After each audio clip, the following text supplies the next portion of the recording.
அனைத்திந்திய இந்து திருக்கோயில்கள் பாதுகாப்பு சங்கத்தின் சார்பாக உழவாரப் பணி நடைபெற்றது.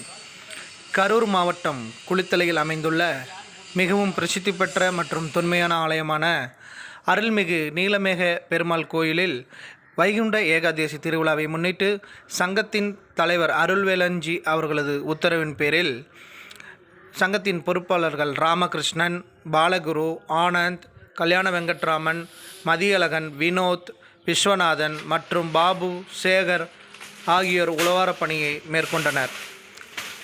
அப்போது சங்கத்தின் சார்பாக இந்த திருக்கோயிலுக்கு பக்தர்களின் நலனை கருதி அடிப்படை வசதிகளை உடனடியாக ஏற்படுத்தி தருமாறு இந்து சமய அறநிலையத்துறைக்கு கோரிக்கைகள் வைத்தனர்.